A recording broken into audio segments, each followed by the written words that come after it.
السلام عليكم اخواتي، كنتمنى ان شاء الله تكونوا بخير وعلى خير. اليوم جبت لكم واحد البسبوسه اللي هي رائعه جدا، كتحمر الوجه كيف ما كنقولوا. ما كاينش اللي كلاها عندي وما شكرهاش ولا ما طلبش المكونات ديالها. كتجي هشيشه كيف ما هو واضح في الصور وبنينه بزاف. بالنسبه للمكونات ديالها فهي مكونات بسيطه في متناول الجميع، وطريقه التحضير ممكن لاي مبتدئه تحضرها وغادي تنجح معها من اول تجربه ان شاء الله. فخليكم معايا باش غادي ندوزو مباشرة باش نحضروها. نبداو على بركة الله. غادي نحتاج واحد الاناء نديرو فيه 2 ديال البيضات، وغادي نضيفو عليهم قبصة ملح وكيس او كيسين من سكر الفانيلا. بعدها غادي نضيف كأس الا ربع من السكر ما يعادل 100 غرام، وغادي نخلطو غير بالخلاط اليدوي. خلطو مزيان حتى كيذوب لينا السكر والخليط ديال البيض كيرجع اللون ديالو شويه فاتح.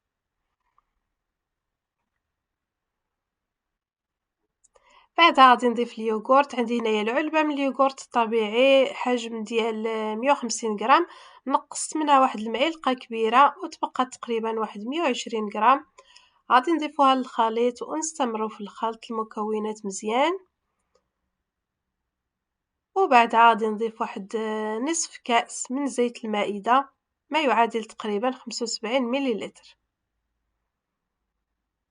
كما كتلاحظوا معايا المكونات اللي هي بسيطة وفي متناول الجميع.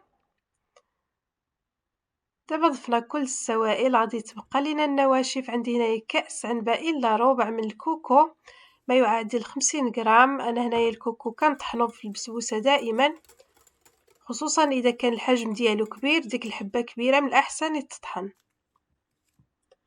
دابا تبقى لينا نضيفو السميده والخميره. عندي هنايا كأس ونص ديال السميده رقيقه ما يعادل تقريبا 180 غرام.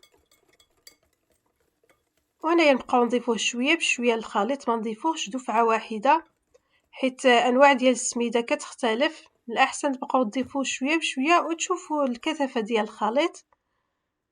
خاص الكثافه ديالو تكون على هذا الشكل هذا، ما يكونش خفيف بزاف وما يكونش ثقيل. طبعا تبقى لينا نضيفوا الخميره ديال الحلوى ولا الخميره الكيميائيه. عندي هنايا معلقه كبيره عامره. واخر مكون غادي نضيفوه هو ملعقه كبيره من عصير الحامض اولا الليمون، هو اللي كيخلي لينا البسبوسه كتجي خفيفه. صافي غادي نخلطوا المكونات ديالنا مزيان، وفي هذه الاثناء غادي نكونوا سخنا الفرن على 180 درجه وكنشعلوا له من الفوق ومن تحت. لاحظوا معايا هنا الكثافه ديال الخليط تقريبا فحال الخليط ديال الكيكه العاديه. دابا غادي ناخذوا المول اللي غادي نديرو فيه البسبوسه. انا هنايا اختاريت هذا المول الزجاجي اللي القطر ديالو تقريبا 32 سنتيمتر، ولكن ممكن تستعملوا اي مول عندكم، غير بشرط ما خصوش يكون كبير بزاف اولا صغير على الخليط. بعد ما دهنتو مزيان بالزبده ورشيتو بالسميده اولا ممكن ترشوه بالكوكو، غادي نكبو فيه الخليط. وبالنسبه للخليط فكل ما خليتوه كل ما رجع عقد اكثر كما كتلاحظوا معايا هنايا. دابا غادي نحشيوه بالجبن. ممكن تستعملوا اي جبن عندكم غير ما يكونش من النوع اللي كيسيح في الفران. انا غادي نستعمل هذا كناخذه دائما من ليدل.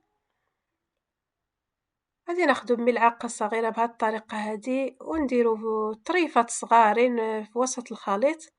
بعدها غادي نرشوا عليه من الفوق لوز إفيلي ومباشرة غادي ندخلوه الفران على 180 درجة. غادي نشعلوا له من الفوق ومن التحت، والوقت كياخذ معنا تقريبا بين 25 حتى لنص ساعة. وفي هذه الأثناء غادي نوجدوا السيرو اللي غادي نسقيو به البسبوسة ديالنا. عندي هنايا نص حامضة ضفت عليها نص كأس من السكر وكاس ديال الماء. غادي نخلطو مزيان حتى كيذوب السكر، وغادي نخليو الكل يغلى تقريبا بين 2 حتى 4 ديال الدقائق. صافي هنايا بعد ما وجد غادي نخليوه جانبا حتى يبرد. وهذه هي البسبوسه ديالنا مباشره بعد ما خرجناها من الفران وهي باقا سخونه. دابا غادي نسقيوها بالسير واللي كيكون بارد بطبيعه الحال. غادي نسقيها غير شويه باش ما تجيناش حلوه بزاف. صافي وبعدها غادي نخليوها تبرد واحد شويه وغادي نقطعوها باش نشوفوها كيف جات من الداخل. وهذه هي البسبوسه ديالنا، جات رائعه جدا، لا في الشكل ديالها ولا في المذاق ديالها، جات هشيشه خفيفه وبنينه. بالنسبه للمذاق فغادي نخليكم تكتشفوه بعد ما تجربوها ان شاء الله، وكذلك غادي نستنى التعليقات ديالكم بعد ما تجربوها. انا متاكده بانها غادي تنجح معكم وغادي تنال الاعجاب ديالكم كذلك. فكيف ما شفتوا معايا المكونات ديالها بسيطه، فحال تقريبا المكونات ديال اي بسبوسه، وطريقه التحضير ديالها سهله وما خداتش معايا ديك 5 ديال الدقائق مع التصوير. وصافي ودخلتها للفران، بعدها كنوجدو السيرو. وبالنسبه للتزيين فكيبقى اختياري طبعا، ماشي ضروري من اللوز، ممكن تزينوها حتى بالكوكو، كيجي المذاق ديالها رائع جدا. هكذا اخواتي غادي نكون وصلنا لنهايه فيديو وصفه اليوم، اللي كنتمنى انها تكون نالت الاعجاب ديالكم. فما تبخلوش عليا باللايك وتعليق ومشاركه الوصفه مع الاحباب ديالكم. اذا كانت هذه اول زياره لك للقناه، فاشتركي معنا باش تبقاي دائما تتوصلي بجديد الوصفات ديالي ان شاء الله. والى وصفه قادمه بحول الله، والسلام عليكم ورحمه الله.